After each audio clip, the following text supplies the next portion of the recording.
À Los Angeles, chaque année, les Latinos organisent un festival surprenant.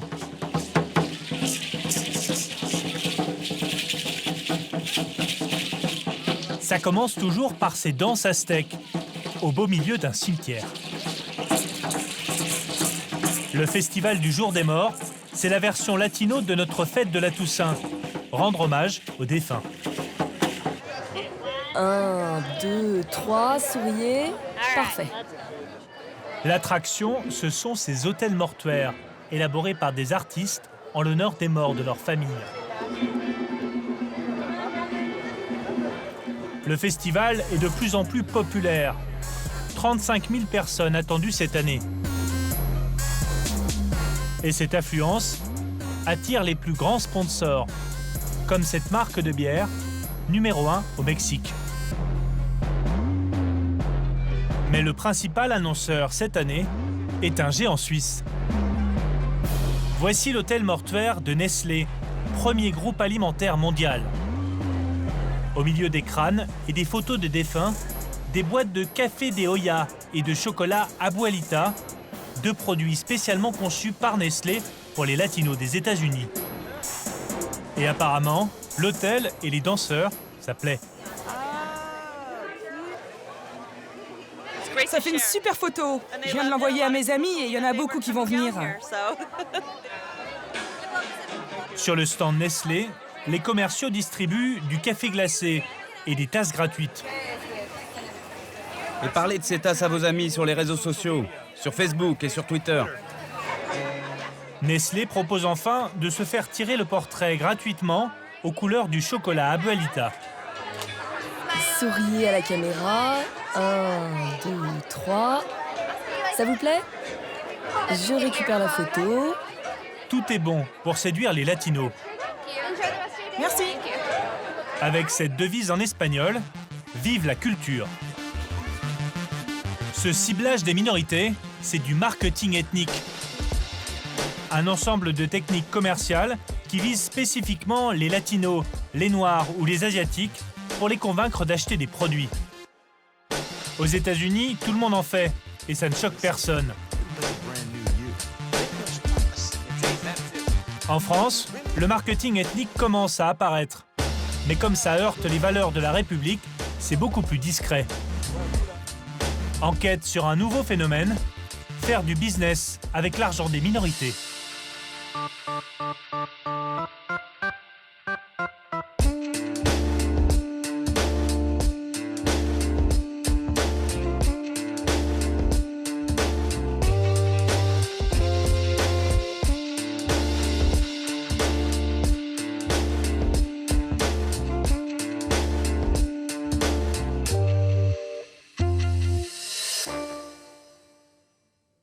Bienvenue à Hollywood. Ou plutôt, bienvenida à Los Angeles. En quelques années, la capitale du cinéma est devenue la première métropole latino des États-Unis. Plus de 50% des habitants sont d'origine hispanique. La plupart des panneaux publicitaires sont en espagnol. Dans l'ensemble des États-Unis, les hispaniques, c'est la première minorité devant les noirs et les asiatiques, 16% des habitants. Et les projections montrent que cette proportion va doubler. D'ici à 2060, les latinos représenteront 31% de la population. Une clientèle que s'arrachent les multinationales comme Nestlé. Pour séduire les latinos, depuis son siège de Los Angeles, le géant suisse a embauché un latino. Juan Mota est le responsable du marketing ethnique. Hey Greg, génial ce nouvel emballage. T'as fait un super boulot. Juan Mota tient à nous montrer une de ses premières pubs télé, réalisée en 2007 pour la version latino du Nescafé. Voici le Nescafé Classico.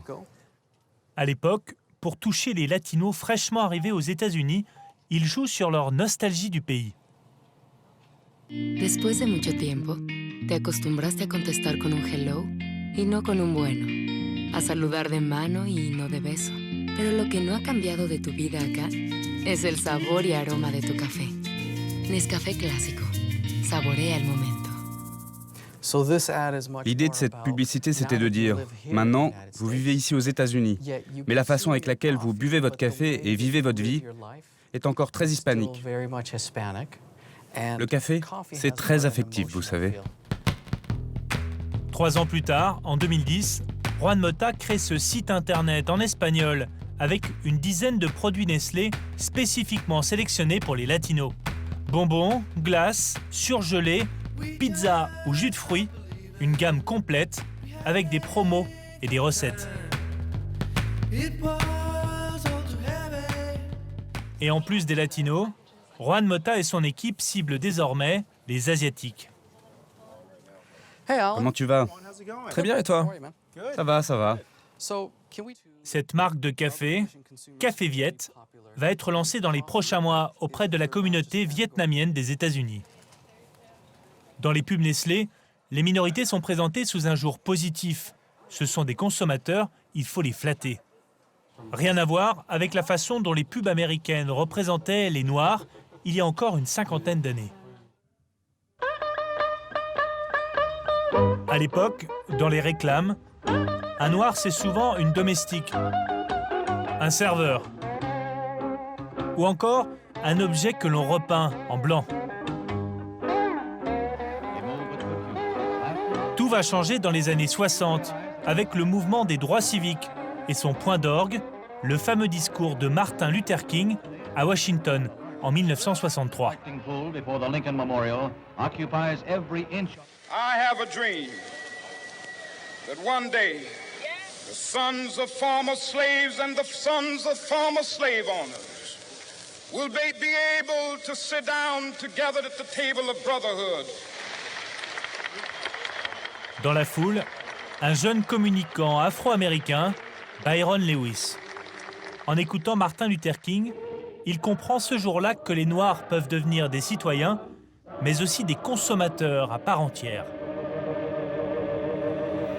À New York, il nous a donné rendez-vous dans le quartier chic de Soho.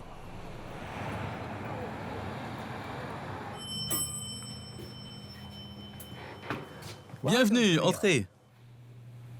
Byron Lewis nous reçoit dans son appartement luxueux. À la retraite depuis 1 an, il est devenu collectionneur d'art. Ça, c'est un miroir français. Il a fallu 5 personnes pour l'accrocher. C'est une antiquité, mais je suis plutôt vieux jeu, donc ça me plaît. Byron Lewis n'a pas toujours connu cette opulence. Descendant d'esclaves, il a été le premier membre de sa famille à entrer à l'université en 1949. Ça, c'est moi à l'époque, j'avais 18 ans. Je suis très fier de cette photo. Pour me payer mes études, je passais mes journées à faire la vaisselle dans un café de la banlieue de New York.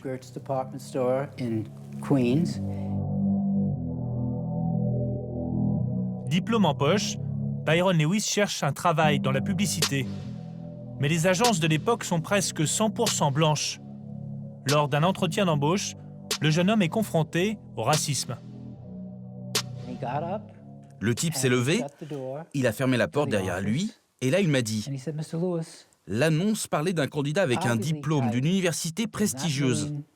Elle ne mentionnait donc en aucun cas les nègres. Je vais être franc avec vous, vous ne serez jamais embauché dans une agence de pub. »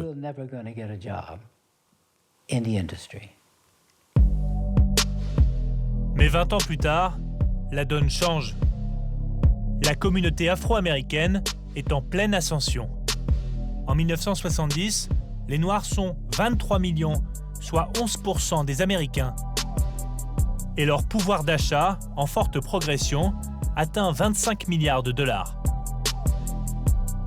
C'est alors que Byron Lewis crée UniWorld, une des premières agences de pub qui va proposer aux entreprises américaines de cibler les Noirs. Et pour son premier client, il va avoir de la chance. Car à l'époque, une grande marque de vodka veut s'implanter aux États-Unis. À force d'études marketing, elle découvre que la minorité qui consomme le plus d'alcool, ce sont les Afro-Américains. Et pour les atteindre, elle va faire appel à Byron Lewis. Smirnoff s'est dit que les Noirs étaient une très bonne cible pour commencer à vendre de la vodka. Et ça a marché? Oui. Voici la publicité conçue par Byron Lewis en 1971. Avec lui, la femme noire n'est plus une domestique, mais une beauté sexy. Et dans les années 80, le marketing ethnique explose. En 1983, l'agence de Byron Lewis décroche un très gros marché, Burger King.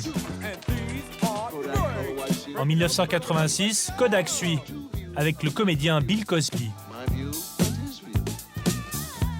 Et en 1992, il fait appel à Michael Jordan pour promouvoir une boisson énergisante. Entre-temps, le pouvoir d'achat des Noirs a explosé. 316 milliards de dollars en 1990. Et il atteint 1000 milliards de dollars en 2013. Les grandes entreprises ont compris que les consommateurs noirs avaient la même valeur que les autres et qu'il était important d'apprendre à les séduire. La dernière grande réussite de Byron Lewis, le contrat d'une vie, c'est la conquête de la marque Ford en 1996. Ford, c'est le second groupe automobile américain et l'un des plus gros budgets publicitaires des États-Unis. Depuis les années 90, le constructeur conçoit des publicités différenciées selon les ethnies, jusqu'à 4 spots différents pour la même voiture, avec 4 agences différentes. Voici la publicité diffusée sur les grandes chaînes de télévision. Elle vise plutôt les Blancs. Ça, c'est le spot pour les chaînes latino. Ambiance harmonie familiale. Et avec Ford, il arrive même que ça parle chinois.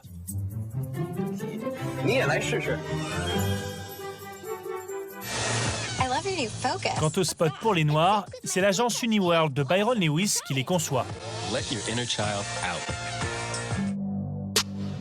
Au siège de New York, l'agence emploie plusieurs dizaines de publicitaires.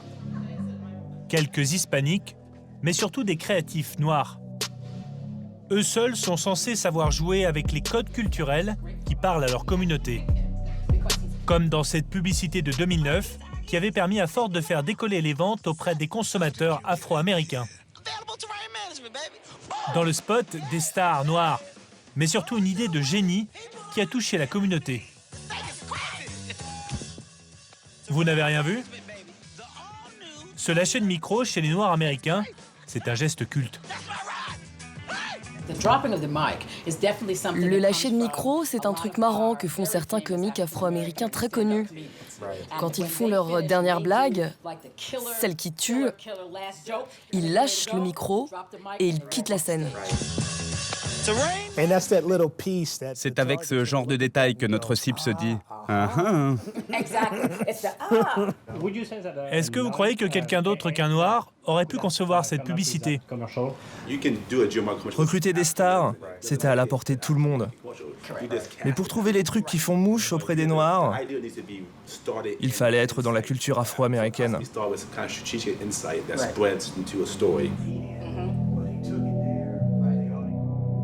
En France, une telle stratégie marketing est inenvisageable.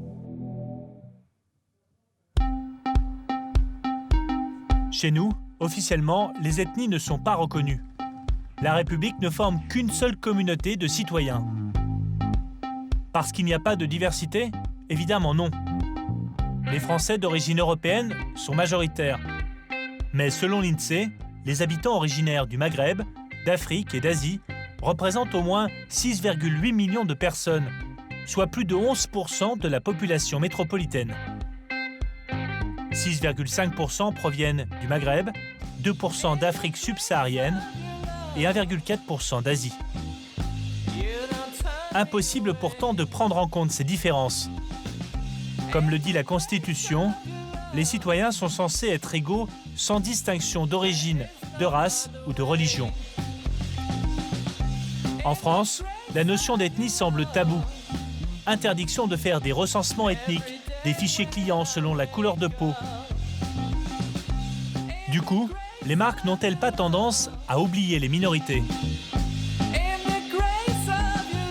Nous décidons de nous intéresser à Renault, un constructeur automobile comparable à Ford et le premier annonceur français. Nous contactons son service de presse.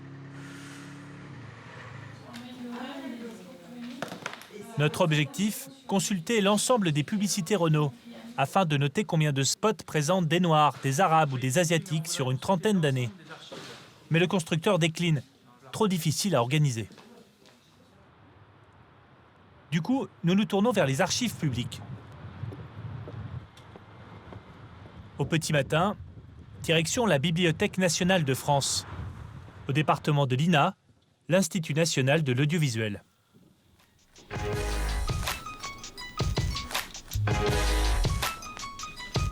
Ici, 546 spots Renault sont disponibles.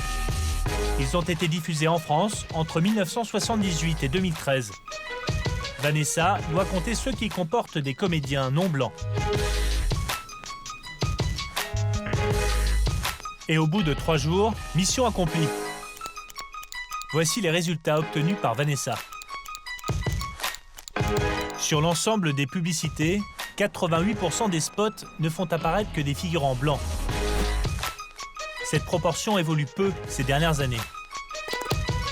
Et les rôles attribués aux quelques figurants noirs, arabes ou asiatiques jouent souvent sur les clichés. C'est le cas notamment dans un spot de 1997, déniché par Vanessa. C'est des explorateurs qui viennent en Afrique et qui vont chasser la Renault Twingo.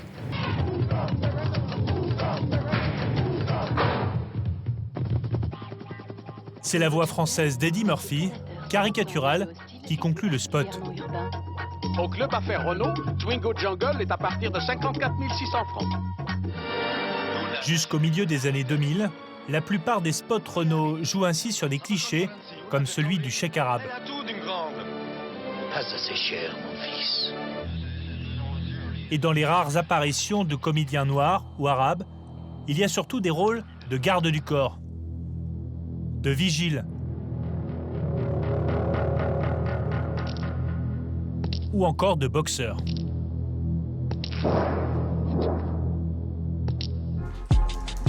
Pour analyser ces résultats, nous recontactons Renault. Mais nos emails restent sans réponse. En revanche, Publicis, l'agence qui conçoit les pubs Renault depuis 1963, accepte de nous recevoir. Rendez-vous est pris à l'étage de la création, avec le patron des lieux, Olivier Altman, également vice-président de Publicis. Nous sommes venus lui demander pourquoi il y a aussi peu de Maghrébins et d'Africains dans les publicités Renault. Quand il y a une personne à l'écran, c'est généralement un blanc classique. Quand on veut montrer un collectif, là, pour le coup, on peut aller dans des blagues, des Arabes, des Beurs, des Juifs. Pourquoi ? Parce que quand il n'y en a qu'un, forcément, il doit rassembler le maximum de gens. Donc on arrive très vite en France à se dire, prenons quelqu'un de blanc qui soit le plus classique et neutre possible. Moi je pense, c'est plus intéressant. Olivier Altman rejette la responsabilité sur le client. Nous, on est un peu un prestataire de service, donc on peut être en mode recommandation, mais à un moment, c'est la marque qui nous dit par rapport à tel marché, par rapport à telle cible, voilà le type de casting qu'on cherche à avoir. La seule solution pour changer, selon le publicitaire, serait de forcer la main aux marques. Il serait intéressant d'avoir un système incitatif qui permettrait, au bout d'une année, de comptabiliser les annonceurs qui ont fait avancer ce thème de la diversité dans leur communication et de donner un peu des bons points, des gommettes, qui fait que publiquement, à un moment, les patrons se diraient il faut qu'on bouge un peu dans cette direction-là parce qu'on n'a pas envie d'être en bas du tableau, on a envie d'être en haut du tableau. Une autre entreprise, pourtant populaire parmi la clientèle afro-antillaise, a elle aussi du mal avec la diversité. Une entreprise qui vient paradoxalement des États-Unis. KFC, pour Kentucky Fried Chicken, est une marque de fast-food bien connue. Sa spécialité, le poulet frit, un plat typique du sud des États-Unis, très populaire parmi la communauté noire. C'est un peu cliché, mais c'est vrai qu'on aime le poulet. C'est une tradition chez nous, et c'est pour ça qu'ils ciblent les Afro-Américains. Dans ses pubs américaines, KFC pratique un marketing ethnique totalement assumé depuis plusieurs dizaines d'années. En France, c'est une toute autre histoire.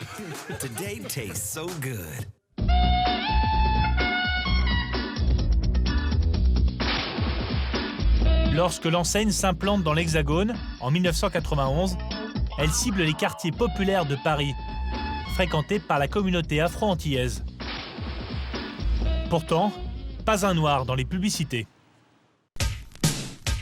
Sur Internet, nous avons retrouvé cette campagne de 2007 destinée aux femmes. Aucune noire ou métissée parmi les modèles choisis. Les figurantes sont blanches, à l'allure bobo.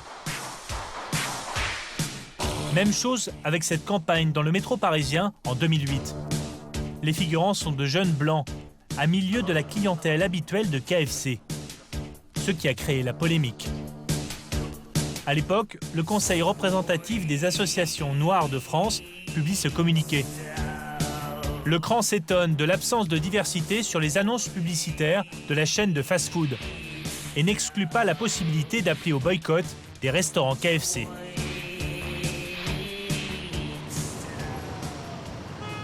À l'époque, le patron du CRAN, c'était Patrick Lozès. Suite au communiqué, il est reçu par les responsables de KFC France qui lui font toutes sortes de promesses. Ils ont pris un engagement de voir avec les agences qui travaillaient à l'époque avec eux pour qu'il y ait moins de discrimination. C'est ce que moi je leur disais. Eux, ils nous disaient qu'il n'y avait pas de discrimination, mais je leur disais, quand je regarde vos affiches, il y a de la discrimination. Bref, ils ont promis de faire un travail et je pense que le travail a mis beaucoup de temps à être fait. Car 2 ans plus tard, en 2010, lorsque KFC diffuse son premier spot TV, rebelote, le seul noir est en cuisine. Le rôle qu'on lui fait jouer, c'est le rôle évidemment de cuisinier. Tous les clients sont blancs. On a vraiment l'impression qu'ils font attention à éliminer une partie de la société française et de leur publicité. À l'époque, sur des forums, plusieurs internautes expriment le même sentiment. C'est quand même bizarre leur pub, il n'y a que des clients blancs. Un tel mépris mériterait un boycott. Et suite à ces critiques, comme par hasard, des offres de casting ethnique pour KFC fleurissent sur Internet, extrêmement explicites.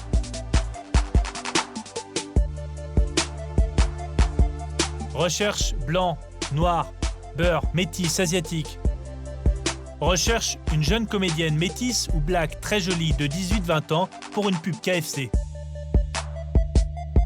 À partir de 2012, dans les spots KFC, des figurants issus de la diversité apparaissent, y compris dans les premiers rôles. Bonjour. Bonjour, un Boxmaster grandé s'il vous plaît. 2. Pour comprendre, nous demandons une interview à KFC France, dirigée par Yvan Schofield. Mais au bout de 2 mois, réponse négative. Devant la difficulté à pouvoir vous répondre rapidement, je crains en effet de devoir décliner définitivement votre proposition. Pour tenter tout de même de donner la parole à KFC, nous nous invitons à l'inauguration du 157e restaurant français de la marque, à Orléans. Bonjour. Ce soir-là, c'est la fête. Le PDG de KFC France a fait le déplacement, mais ses services vont encore refuser de nous parler. Nous sommes repérés au bout de quelques minutes par une responsable de la communication. Oui. Je ne savais pas que vous alliez venir. Vous allez présenter vos clients. Vous n'avez pas d'autorisation de filmer, monsieur, je suis désolée. Manifestement embarrassée, la responsable com de KFC commence par nier l'existence de la campagne de 2008 dans le métro parisien avec les figurants blancs. Non, mais on n'a jamais mis la publicité dans le métro avec les gens. Jamais, on fait que des produits. jamais, jamais, jamais, jamais. Alors pourquoi l'association en mars 2008, le cran, vous savez Mais vous avez tout faux sur ce sujet-là, et ça je suis sûre. Curieusement, elle a tout aussi peur qu'on l'accuse de recruter des comédiens noirs. Nous lui montrons les offres de casting mentionnant KFC. La responsable affirme ne pas en être à l'origine. Ça fait 2 mois que j'essaie d'avoir jeune comédienne métisse black pour pub KFC. Ça vient d'où? C'est sur Internet, hein. C'est des castings. Ça vient pas de KFC. Non, mais attendez, vous rigolez. C'est les agences de pub qui lancent les castings sur Internet. Je ne connais pas ce document, je veux dire, ça vient pas de chez nous. La responsable nous quitte sur une promesse. On va se voir, il n'y a pas de problème. Parce que c'est KFC. Il n'y aura jamais d'interview. Ok. Merci, au revoir. Compliqué décidément en France pour les marques de prendre en compte les minorités. Avec les musulmans, c'est encore plus net.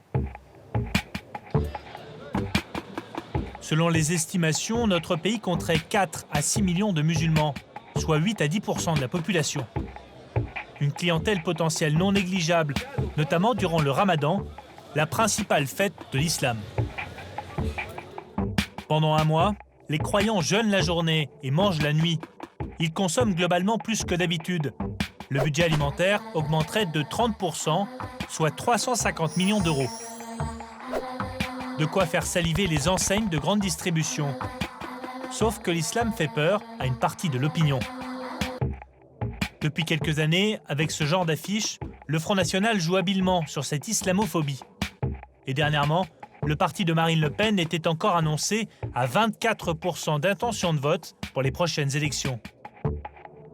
Du coup, les hyper hésitent à fêter ouvertement le Ramadan. Pour en avoir le cœur net, nous confions à Vanessa une nouvelle tâche. Comparer les prospectus distribués pour les grandes fêtes religieuses et communautaires. Au moment du Noël des chrétiens, pas de problème, tout le monde affiche la couleur. Même chose pour le Nouvel An chinois. Quelques magasins Auchan fêtent même Pessah, la Pâque juive. Pour le Ramadan, en revanche, le mot est rarement prononcé. Les enseignes parlent de saveur orientale ou de saveur d'Orient. Ce qui énerve une bonne partie de la communauté musulmane.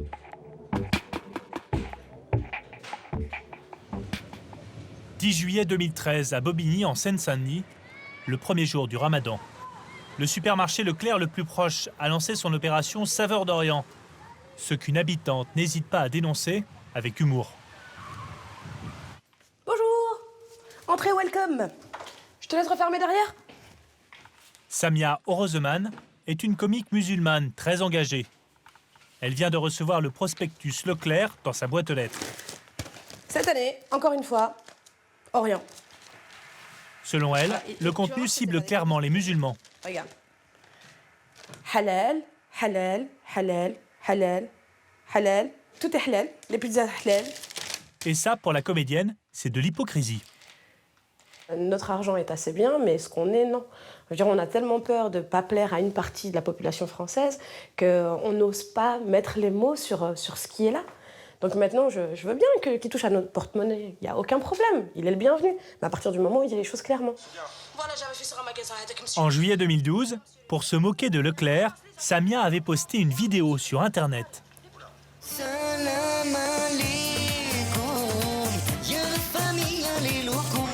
En caméra cachée, elle s'était rendue à l'hypermarché Leclerc le plus proche. Excusez-moi, c'est vous le responsable? Oui. Pourquoi elle ne dit pas franchement c'est joyeux Ramadan sur le catalogue? C'est l'hypocrisie un peu. Oui, voilà, c'est l'hypocrisie. Parce qu'en fait, ils ont mis ça parce qu'il y a le Ramadan. Vous pouvez dire... non, mais est-ce que vous pourrez dire à votre supérieur, par exemple? Mon supérieur, je vais lui dire, franchement... Ouais. Il va rigoler, c'est ça? Il va... Voilà, d'accord. Moi, je suis sincère avec vous. Tu as le numéro... Nous décidons de contacter Leclerc, ainsi que les autres enseignes qui escamotent le mot de Ramadan dans leur prospectus. Mais pourquoi ne pas utiliser le mot Ramadan? Parfois, la question surprend. Là, j'avoue, je suis pas en mesure de vous... C'est parce que c'est jamais spécifié sur les... Et c'est quelque chose qui est problématique, j'ai l'impression, d'après les retours que vous avez. Mais le plus souvent, ça énerve. Je sais pas, le Nouvel An chinois, ça fait 20 ans que tous les hyper le font. Ça n'a jamais posé de soucis. Hein. Mais dire que c'est un souci particulier avec les... Tout le monde en fait, la ça n'a clientèle jamais posé musulmane. de problème. Enfin, vous voyez, c'est vous-même qui le dites. Franchement, la question, ça me met par terre. Quoi. Ah bon? Ah oui, non, franchement, attendez. Et on pourrait faire une interview là-dessus? Ah non, franchement, ça vaut pas le coup de faire une interview là-dessus. Qu'est-ce que vous voulez? Enfin, qu'est-ce que vous voulez que je vous raconte sur un truc comme ça? Au revoir. Manifestement, quand ils font du marketing ethnique à destination des musulmans, les hyper ont du mal à l'assumer. Nous retrouvons Samia. Pour le Ramadan 2013, c'est Auchan qui énerve particulièrement la comédienne. Auchan et ses animations commerciales caricaturales dont les photos circulent sur Internet, comme ces danseuses orientales dans un magasin près de Lille, ou encore ce chameau en peluche qui fait sourire pas mal de musulmans. Donc voilà, donc ils nous ont mis un super beau chameau. Je sais qu'il y a un Auchan qui est pas très loin. Donc si ça te tente, on peut aller voir s'ils ont ramené un chameau aussi. Et puis leur filer quelques coups de pouce au niveau marketing. Nous l'accompagnons en caméra cachée dans un hyper Auchan. Direction le stand Ramadan, saveur orientale.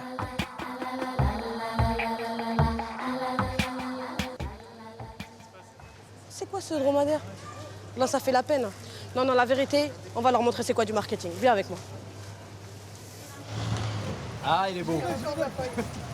Il est beau, ça c'est un vrai. Dans la veine de Serge Le Lama, Samia nous a proposé d'aller se promener chez Auchan avec ce chameau venu de Normandie. Et il mange que des pains au chocolat. La location a coûté un peu cher, 600 €, mais comme l'idée nous faisait rire, on a décidé de participer. La comédienne a rameuté quelques amis venus bénévolement. On va leur montrer ce que c'est qu'une vraie animation pour le Ramadan, hein. Vu qu'on représente le couscous, le tagine et les youyou. On est confronté à la réalité.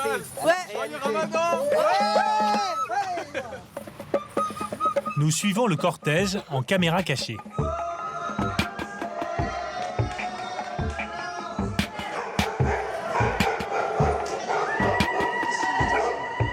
Le chien n'a pas effrayé le chameau. Ça devrait... À l'entrée de l'hyper, c'est le bazar. Le directeur sécurité veut nous faire sortir. Voilà. Je veux d'abord comprendre pourquoi c'est arrivé, pourquoi je suis d'accord. Une animation, ça s'organise. Oui, bien sûr, c'est normal. On a été petits, mais bon... J'ai vu le tout petit chameau comme ça, il fait la peine. Tout petit chameau, un petit palmier. Ah oui, c'est la honte. Si vous faites les choses, faites-les bien. Quand vous ramenez le Père Noël, vous ramenez un vrai Père Noël bien. Il est à la classe. De loin, tu le vois. C'est pas un Père Noël tout petit qui fait de la peine quand même. Le directeur sécurité se laisse finalement amadouer. Comment ça?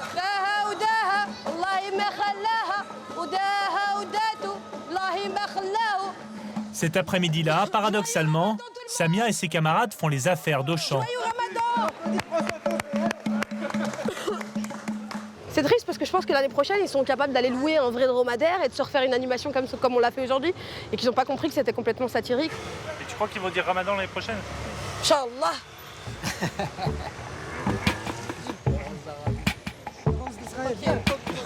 Jusqu'en 2011, parmi les enseignes d'hypermarché, seul le groupe Casino affichait le mot de Ramadan. En 2012, le groupe Carrefour a décidé de sauter le pas et d'afficher la couleur. Ce qui a déclenché une autre polémique, un an plus tard, en 2013. Laurent Burgoa, un élu UMP de Nîmes, poste sur sa page Facebook la couverture du prospectus Carrefour avec ce commentaire. Notre République est-elle toujours laïque? Tout fout le camp. La télévision locale l'interviewe à l'époque. Je ne comprends pas qu'une enseigne, et j'aurais été la même attitude si c'était pour les Pâques juives, une enseigne puisse utiliser une fête religieuse à des fins commerciales. S'ensuit une mini-tempête médiatique. Un représentant local des musulmans menace de porter plainte. Laurent Burgoa finit par le rencontrer devant la presse et déclare « Je reconnais la maladresse de mes propos ». Mais certaines marques ont trouvé le moyen de s'adresser aux communautés maghrébines ou africaines sans que ça se voie.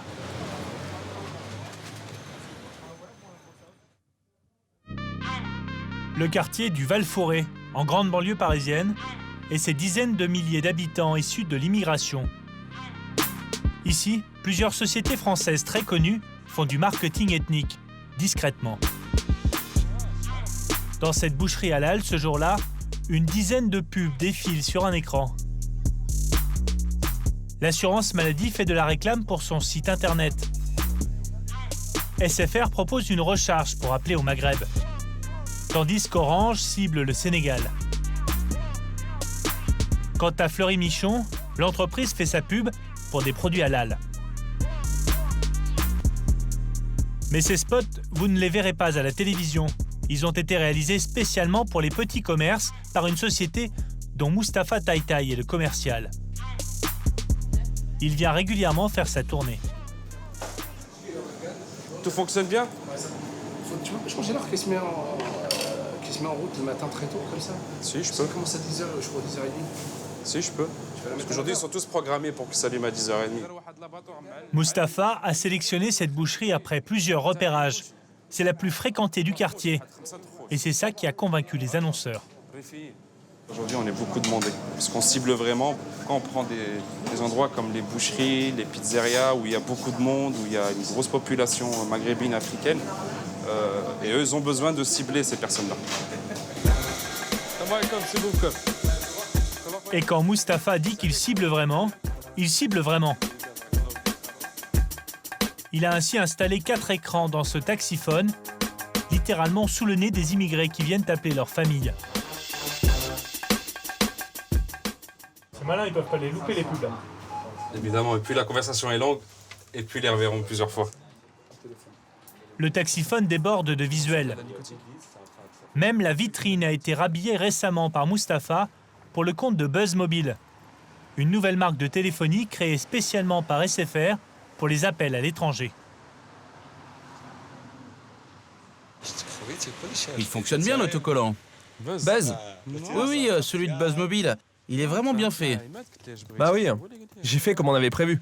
Il reste encore un peu de place pour mettre de la pub dans la boutique? Bah non, il n'y a pas de place. Je vais en trouver, moi. Je vais en trouver de la place, c'est pas un problème. Je vais en faire au pire. C'est pas un problème. Au plafond peut-être. Tu me permets, je vais faire de la place. Derrière ce business en plein développement se trouve Ethnopub, une jeune PME spécialisée dans le marketing ethnique. À Boulogne-Billancourt, en région parisienne, voici son siège. Salut Mousse. Ça va? Thomas Turcat est le responsable de l'affichage numérique. En 3 ans, il a fait installer 850 écrans dans 150 commerces répartis dans toute la France.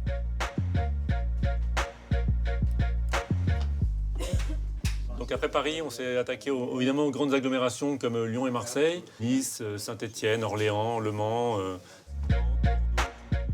Avec cette technique de marketing ethnique ciblé, Ethnopub a séduit plusieurs dizaines d'annonceurs, comme Sigu, une société mexicaine de transfert d'argent.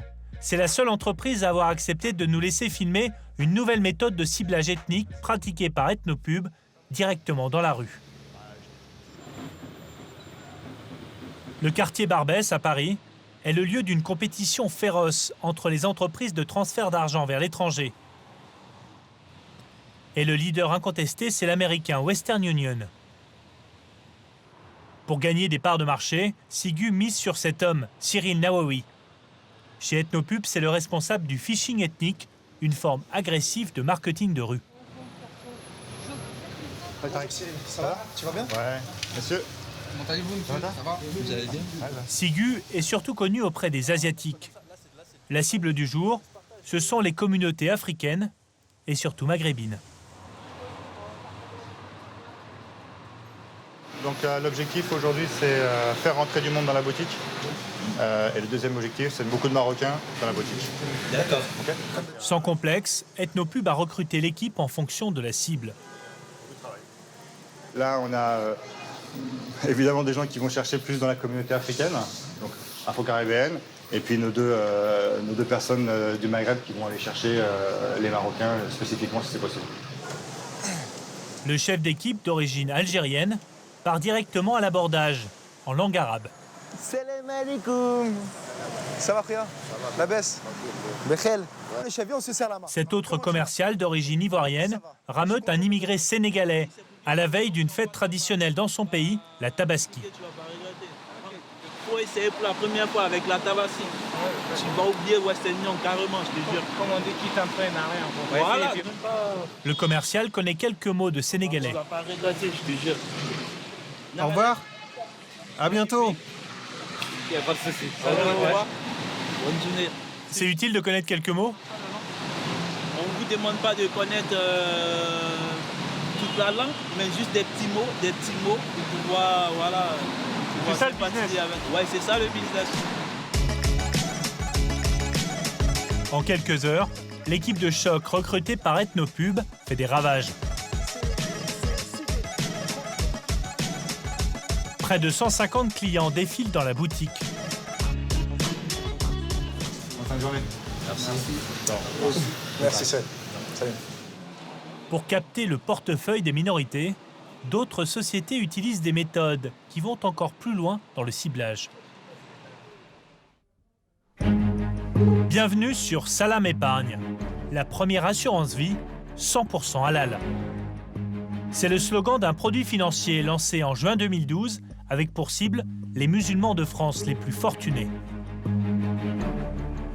Derrière l'offre se trouve Swiss Life, une compagnie d'assurance suisse. Bonjour, je vous en prie.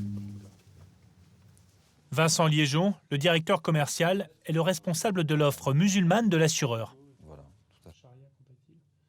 La couleur verte est celle de l'islam. Par contre, le contrat est assuré par Swiss Life. Et voilà. Le directeur se targue d'avoir créé la première assurance vie islamique de France.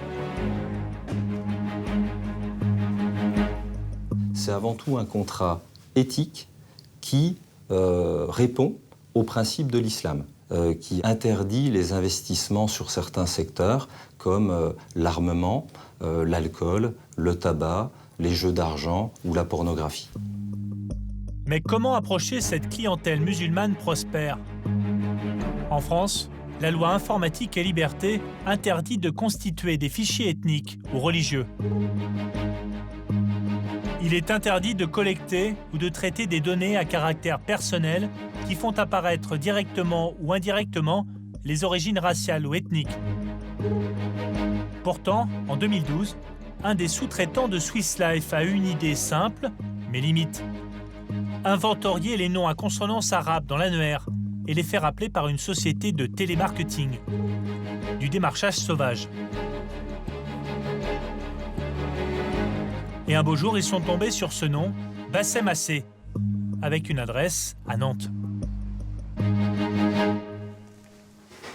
Le premier coup de téléphone a retenti un samedi matin. Je réponds, et là, plutôt qu'on me dise « Allô, bonjour » ou quelque chose de ce genre, on me dit « Monsieur As » et on prononce ça avec l'accent qui va bien. Je lui dis « Oui, c'est moi », et donc elle me dit « Salam alaikum ». Moi, j'étais un peu surpris, je lui réponds en français quand même, en me disant « Oui, madame, comment je peux vous être utile ?» et là, en l'occurrence, elle me présente son appel comme provenant d'une société de placement financier, une société suisse en l'occurrence, qui souhaitait me vendre des placements, elle a appelé ça « halal ». Malgré son nom à consonance arabe, Bassem Assé n'est pas musulman, mais chrétien, originaire du Liban. Mais c'est surtout la démarche qui l'énerve. Elle a pris mon nom parce qu'il a une consonance arabe, elle l'a mis dans la boîte musulman. Ça ne m'offusque pas d'être musulman, une partie de ma famille est musulmane, j'aime bien l'islam, mais en tant que citoyen, je n'ai pas à être discriminé, pour utiliser le terme, même positivement, puisque là, en l'occurrence, pour elle, c'est probablement positif, d'une part, et d'autre part, je n'ai pas besoin qu'en plus d'être discriminé, qu'on vienne me vendre quelque chose sur la base de cette discrimination. Ça, moi, personnellement, je ne supporte pas. Et le samedi suivant, nouvel appel. Bassem contacte alors directement Swiss Life et menace de porter plainte. Au siège de l'assureur suisse, Vincent Liégeon mène l'enquête.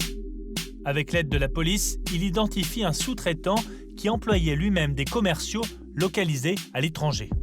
Des téléprospecteurs basés au Maroc appelaient à partir de l'annuaire des personnes dont le nom avait une consonance arabe. Nous n'en saurons pas beaucoup plus. Swiss Life affirme avoir mis fin à ces pratiques. Alors nous continuons donc à travailler avec ce cabinet. Nous avons pris toute l'assurance qu'il développe ses activités dans le respect des règles de l'art. Fin de l'histoire. Ni l'assureur, ni le courtier n'ont été inquiétés par la justice. À notre connaissance, la CNIL, la Commission nationale informatique et liberté, n'a sanctionné qu'une seule société pour des faits similaires en France. Il faut dire qu'à la CNIL, un seul juriste surveille le marketing ethnique. Pourtant, cibler des minorités, ça peut avoir des effets pervers. Nous nous en sommes rendus compte à la fin de notre enquête, de l'autre côté de l'Atlantique.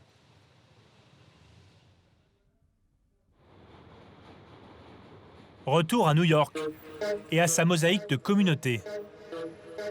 Ici, comme souvent en Amérique, l'origine ethnique des habitants est répertoriée rue par rue, comme on peut le voir sur cette carte interactive. Les données ethniques se lisent à l'échelle d'un comté, mais aussi d'un pâté de maison. Ce quartier d'Harlem, par exemple, compte 13% de blancs, 66% de noirs, 15% d'hispaniques et 3% d'asiatiques. Ce genre de données sont utilisées sans restriction par les annonceurs américains, y compris pour cibler les membres les plus vulnérables des minorités. C'est ce que fait l'industrie alimentaire avec les latinos. Elle a mis la main sur une étude qui montre que les jeunes latinos passent plus de temps devant les écrans que les autres ethnies.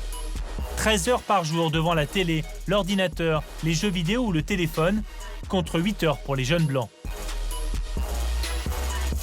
Une seconde étude montre qu'ils achètent naturellement plus de snacks que les blancs. Résultat, ces jeunes latinos sont devenus une cible prioritaire.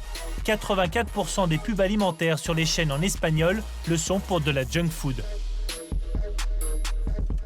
Pour évaluer les conséquences de ce marketing particulièrement pervers, nous partons vers la côte ouest des États-Unis, dans une petite ville du comté de Los Angeles. La ville de Baldwin Park compte près de 85% d'hispaniques. Elle compte aussi 6 fois plus de fast-food que d'épiceries. Ici, l'obésité touche près de 35% des enfants. Les jeunes hispaniques sont ciblés jusque dans l'enceinte de l'école. Anna Tafoya est la maman de 2 jeunes garçons. Aujourd'hui, elle va découvrir que son fils aîné, âgé de 11 ans, a été victime d'une opération marketing organisée au sein même de son collège. On y va, chérie? Faut que j'aille chercher ma pizza. Vas-y, mais fais vite. C'est quoi cette histoire?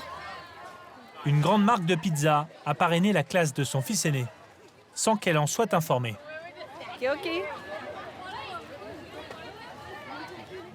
Tu l'as eu où, ta pizza? Je l'ai gagnée à l'école. C'était pour la semaine anti-drogue. Et ce n'est pas la seule marque à offrir de la nourriture gratuite aux jeunes latinos du collège. Il y a Pizza Hut, Wiener Schnitzel. Il y a aussi une boulangerie locale. Ils nous offrent parfois le déjeuner. C'est de la nourriture saine? Oui. Comme la pizza? Ben oui. Anna, la maman, est résignée. Ça ne me plaît pas, mais je n'ai pas le choix. À la maison, c'est moi qui fixe les règles, mais à l'école, ça ne dépend pas de moi. Mon avis ne compte pas. Voici venue l'heure du goûter. Va te laver les mains. Viens manger ton goûter. Ces fruits sont une étape obligatoire, instaurée par Anna. Ça te va les pêches ou tu veux autre chose? Avant de leur lâcher leur goûter préféré, ces chips saturés en graisse, en sel et en colorant, qui ciblent explicitement les jeunes hispaniques. L'emballage est bilingue et le goût épicé leur plaît particulièrement. Elles sont en vente partout.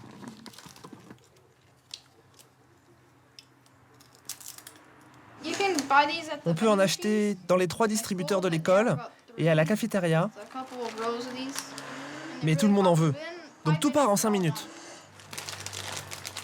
Anna essaye de protéger ses enfants comme elle le peut. Mais aux États-Unis, les industriels trouvent sans cesse des moyens détournés pour cibler les enfants latinos.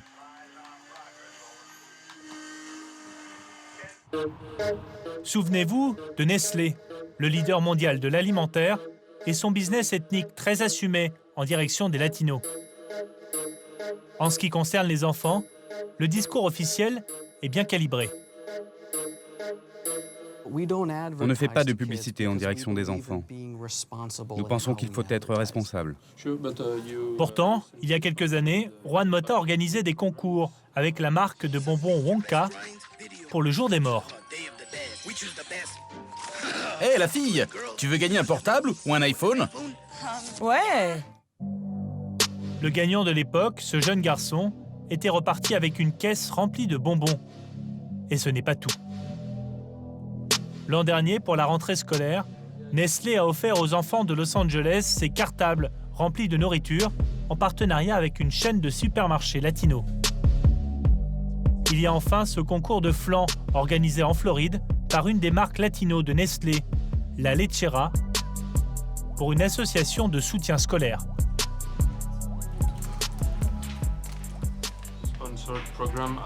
Tous ces programmes de parrainage, c'est pas de la pub ?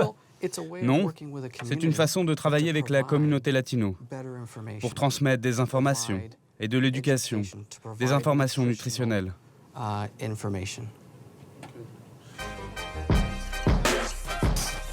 Qu'on s'en inquiète ou qu'on s'en félicite, le business ethnique se développe aux États-Unis comme en France. Et s'il fallait une dernière preuve, regardez la place prise par les consommatrices noires et métissées de produits de beauté. Dans notre pays, elles dépenseraient 4 fois plus que les blanches. On n'a pas fini d'entendre parler du marketing ethnique.